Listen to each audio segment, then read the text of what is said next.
Chapter 3 relates how Oliver Twist was very near getting a place which would not have been a sinecure. For a week after the commission of the impious and profane offence of asking for more, Oliver remained a close prisoner in the dark and solitary room to which he had been consigned by the wisdom and mercy of the board. It appears, at first sight, not unreasonable to suppose, that, if he had entertained a becoming feeling of respect for the prediction of the gentleman in the white waistcoat, he would have established that sage individual's prophetic character, once and forever, by tying one end of his pocket-handkerchief to a hook in the wall, and attaching himself to the other. To the performance of this feat, however, there was one obstacle, namely, that pocket-handkerchiefs, being decided articles of luxury, had been, for all future times and ages, removed from the noses of paupers by the express order of the board, in council assembled, solemnly given and pronounced under their hands and seals. There was a still greater obstacle in Oliver's youth and childishness.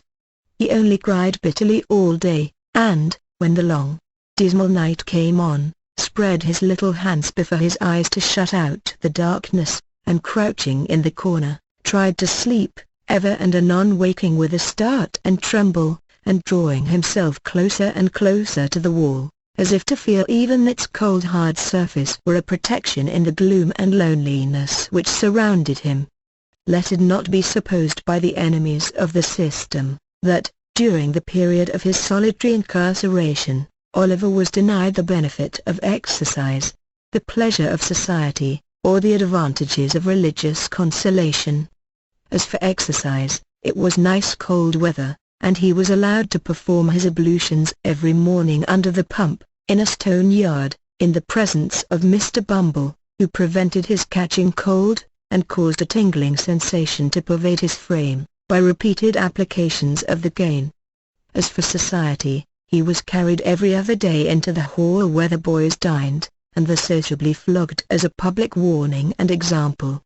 And so far from being denied the advantages of religious consolation, he was kicked into the same apartment every evening at prayer time, and there permitted to listen to, and console his mind, with, a general supplication of the boys, containing a special clause, therein inserted by authority of the board, in which they entreated to be made good, virtuous, contented, and obedient, and to be guarded from the sins and vices of Oliver Twist, whom the supplication distinctly set forth to be under the exclusive patronage and protection of the powers of wickedness, and an article direct from the manufactory of the very devil himself. It chanced one morning, while Oliver's affairs were in this auspicious and comfortable state, that Mr. Gamfield, chimney sweep, went his way down the High Street, deeply cogitating in his mind his ways and means of paying certain arrears of rent, for which his landlord had become rather pressing. Mr. Gamfield's most sanguine estimate of his finances could not trace them within full £5 of the desired amount, and, in a species of arithmetical desperation, he was alternately cudgelling his brains and his donkey, when passing the workhouse, his eyes encountered the bill on the gate. "Whoa, oh!" said Mr. Gamfield to the donkey. The donkey was in a state of profound abstraction, wondering, probably, whether he was destined to be regaled with a cabbage stalk or two when he had disposed of the 2 sacks of soot with which the little cart was laden. So, without noticing the word of command, he jogged onward. Mr. Gamfield growled a fierce imprecation on the donkey generally, but more particularly on his eyes, and, running after him, bestowed a blow on his head, which would inevitably have beaten in any skull but a donkey's. Then, catching hold of the bridle, he gave his jaw a sharp wrench, by way of gentle reminder that he was not his own master, and by these means turned him round. He then gave him another blow on the head, just to stun him till he came back again. Having completed these arrangements, he walked up to the gate, to read the bill. The gentleman with the white waistcoat was standing at the gate with his hands behind him, after having delivered himself of some profound sentiments in the board-room. Having witnessed the little dispute between Mr. Gamfield and the donkey, he smiled joyously when that person came up to read the bill, for he saw at once that Mr. Gamfield was exactly the sort of master Oliver Twist wanted. Mr. Gamfield smiled, too, as he perused the document, for £5 was just the sum he had been wishing for, and, as to the boy with which it was encumbered, Mr. Gamfield, knowing what the dietary of the workhouse was, well knew he would be a nice small pattern, just the very thing for register stoves. So, he spelt the bill through again, from beginning to end, and then, touching his fur cap in token of humility, accosted the gentleman in the white waistcoat. "This here boy, sir, what the parish wants to prentice," said Mr. Gamfield. My man," said the gentleman in the white waistcoat, with a condescending smile. "What of him? If the parish should like him to learn a right pleasant trade, in a good spectable chimbley sweep in business," said Mr. Gamfield, "I want's apprentice, and I am ready to take him." "Walk in," said the gentleman in the white waistcoat. Mr. Gamfield having lingered behind, to give the donkey another blow on the head, and another wrench of the jaw, as a caution not to run away in his absence, followed the gentleman with the white waistcoat into the room where Oliver had first seen him. "It's a nasty trade," said Mr. Limpkins, when Gamfield had again stated his wish. "Young boys have been smothered in chimneys before now," said another gentleman. "That's 'cause they damped the straw for they lit it in the chimbley to make 'em come down again," said Gamfield. "That's all smoke, and no blaze. Vera's smoke ain't no use at all in making a boy come down, for it only signs him to sleep, and that's what he likes. Boys is very obstinate, and very lazy, gentlemen, and there's nothing like a good hot blaze to make 'em come down with a run. It's humane too, gentlemen, o' course, even if they've stuck in the chimbley, roasting their feet makes 'em struggle to extricate theirselves." The gentleman in the white waistcoat appeared very much amused by this explanation, but his mirth was speedily checked by a look from Mr. Limpkins. The board then proceeded to converse among themselves for a few minutes, but in so low a tone, that the word saving of expenditure looked well in the accounts. "Have a printed report published," were alone audible. These only chanced to be heard, indeed, or account of their being very frequently repeated with great emphasis. At length the whispering ceased, and the members of the board, having resumed their seats and their solemnity, Mr. Limpkins said, "We have considered your proposition, and we don't approve of it." "Not at all," said the gentleman in the white waistcoat. "Decidedly not," added the other members. As Mr. Gamfield did happen to labor under the slight imputation of having bruised 3 or 4 boys to death already, it occurred to him that the board had, perhaps, in some unaccountable freak, taken it into their heads that this extraneous circumstance ought to influence their proceedings. It was very unlike their general mode of doing business, if they had, but still, as he had no particular wish to revive the rumor, he twisted his cap in his hands, and walked slowly from the table. "So you won't let me have him, gentlemen?" said Mr. Gamfield, pausing near the door. "No," replied Mr. Limpkins, "at least, as it's a nasty business, we think you ought to take something less than the premium we offered." Mr. Gamfield's countenance brightened, as, with a quick step, he returned to the table, and said, "What'll you give, gentlemen? Come. Don't be too hard on a poor man. What'll you give?" "I should say, £3.10 was plenty," said Mr. Limpkins. "10 shillings too much," said the gentleman in the white waistcoat. "Come," said Gamfield, "say £4, gentlemen. Say £4, and you've got rid of him for good and all." "There. £3.10, repeated Mr. Limpkins, firmly. "Come. I'll split the difference, gentlemen," urged Gamfield. £3.15. "Not a farthing more," was the firm reply of Mr. Limpkins. "You're desperate hard upon me, gentlemen," said Gamfield, wavering. "Boo! Boo! Nonsense!" said the gentleman in the white waistcoat. "He'd be cheap with nothing at all, as a premium. Take him, you silly fellow. He's just the boy for you. He wants the stick, now and then, it'll do him good, and his board needn't come very expensive, for he hasn't been overfed since he was born. Ha! Ha! Ha!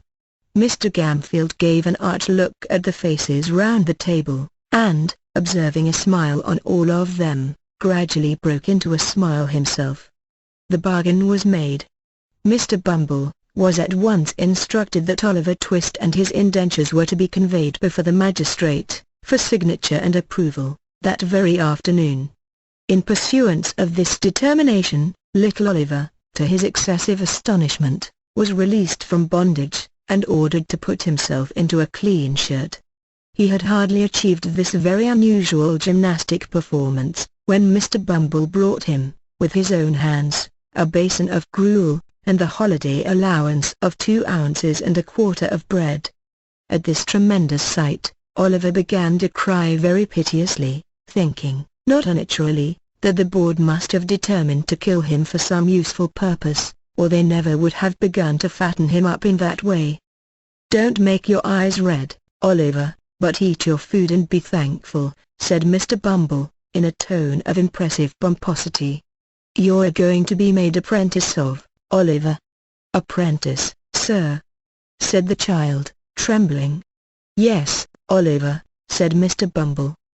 "The kind and blessed gentleman which is so omniparent to you, Oliver, when you have none of your own, are going to apprentice you, and to set you up in life, and make a man of you, although the expense to the parish is £3.10! £3.10, Oliver! 70 shillings 146 pences! And all for a naughty orphan which nobody can't love." As Mr. Bumble paused to take breath, after delivering this address in an awful voice, the tears rolled down the poor child's face, and he sobbed bitterly. "Come," said Mr. Bumble, somewhat less pompously, for it was gratifying to his feelings to observe the effect his eloquence had produced. "Come, Oliver. Wipe your eyes with the cuffs of your jacket, and don't cry into your gruel. That's a very foolish action, Oliver." It certainly was, for there was quite enough water in it already. On their way to the magistrate, Mr. Bumble instructed Oliver that all he would have to do, would be to look very happy, and say, when the gentleman asked him if he wanted to be apprenticed, that he should like it very much indeed, both of which injunctions Oliver promised to obey, the rather as Mr. Bumble threw in a gentle hint, that if he failed in either particular, there was no telling what would be done to him. When they arrived at the office, he was shut up in a little room by himself, and admonished by Mr. Bumble to stay there, until he came back to fetch him. There the boy remained, with a palpitating heart, for half an hour. At the expiration of which time Mr. Bumble thrust in his head, unadorned with a cocked hat, and said aloud, "Now, Oliver, my dear, come to the gentleman." As Mr. Bumble said this, he put on a grim and threatening look, and added, in a low voice, "Mind what I told you, you young rascal." Oliver stared innocently in Mr. Bumble's face at this somewhat contradictory style of address, but that gentleman prevented his offering any remark thereupon, by leading him at once into an adjoining room, the door of which was open. It was a large room, with a great window. Behind a desk, sat 2 old gentlemen with powdered heads, one of whom was reading the newspaper, while the other was perusing, with the aid of a pair of tortoise-shell spectacles, a small piece of parchment which lay before him. Mr. Limbkins was standing in front of the desk on one side, and Mr. Gamfield, with a partially washed face, on the other, while 2 or 3 bluff-looking men, in top boots, were lounging about. The old gentleman with the spectacles gradually dozed off, over the little bit of parchment, and there was a short pause, after Oliver had been stationed by Mr. Bumble in front of the desk. "This is the boy, your worship," said Mr. Bumble. The old gentleman who was reading the newspaper raised his head for a moment, and pulled the other old gentleman by the sleeve, whereupon, the last mentioned old gentleman woke up. "Oh, is this the boy?" said the old gentleman. "This is him, sir," replied Mr. Bumble. "Bow to the magistrate, my dear." Oliver roused himself, and made his best obeisance. He had been wondering, with his eyes fixed on the magistrate's powder, whether all boards were born with that white stuff on their heads, and were boards from henceforth on that account. "Well," said the old gentleman, "I suppose he's fond of chimney sweeping?" "He dotes on it, your worship," replied Bumble, giving Oliver a sly pinch, to intimate that he had better not say he didn't. "And he will be a sweep, will he?" inquired the old gentleman. "If we was to bind him to any other trade tomorrow, he'd run away simultaneous, your worship," replied Bumble. "And this man that's to be his master so you'll treat him well, and feed him, and do all that sort of thing, will you?" said the old gentleman. "When I says I will, I means I will," replied Mr. Gamfield doggedly. "You're a rough speaker, my friend, but you look an honest, open-hearted man," said the old gentleman, turning his spectacles in the direction of the candidate for Oliver's premium, whose villainous countenance was a regular stamped receipt for cruelty. But the magistrate was half blind and half childish, so he couldn't reasonably be expected to discern what other people did. "I hope I am, sir," said Mr. Gamfield, with an ugly leer. "I have no doubt you are, my friend," replied the old gentleman, fixing his spectacles more firmly on his nose, and looking about him for the inkstand. It was the critical moment of Oliver's fate. If the inkstand had been where the old gentleman though it was, he would have dipped his pen into it, and signed the indentures, and Oliver would have been straightway hurried off. But, as it chanced to be immediately under his nose, it followed, as a matter of course, that he looked all over his desk for it, without finding it, and happening in the course of his search to look straight before him, his gaze encountered the pale and terrified face of Oliver Twist, who, despite all the admonitory looks and pinches of Bumble, was regarding the repulsive countenance of his future master, with a mingled expression of horror and fear, too palpable to be mistaken, even by a half-blind magistrate. The old gentleman stopped, laid down his pen, and looked from Oliver to Mr. Limpkins, who attempted to take snuff with a cheerful and unconcerned aspect. "My boy," said the old gentleman, "you look pale and alarmed. What is the matter?" "Stand a little away from him, Beadle," said the other magistrate, laying aside the paper, and leaning forward with an expression of interest. "Now, boy, tell us what's the matter, don't be afraid." Oliver fell on his knees, and clasping his hands together, prayed that they would order him back to the dark room, that they would starve him, beat him, kill him if they pleased, rather than send him away with the dreadful man. "Well," said Mr. Bumble, raising his hands and eyes with most impressive solemnity.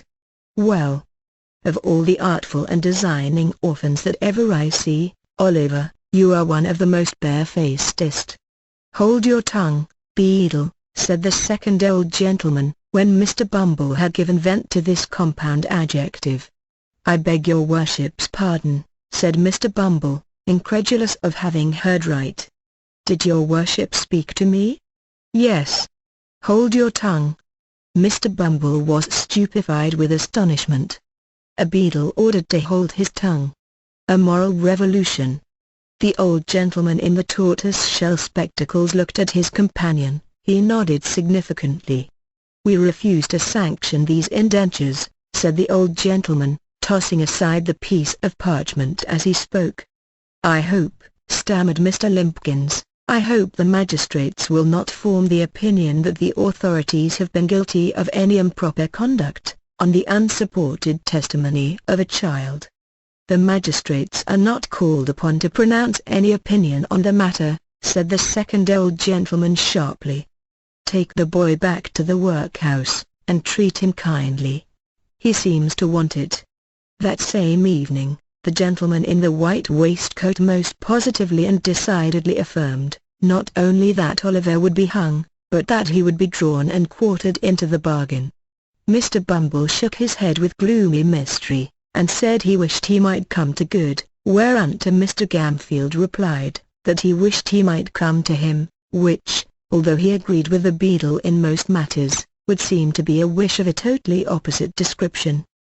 The next morning, the public were once informed that Oliver Twist was again to let, and that £5 would be paid to anybody who would take possession of him.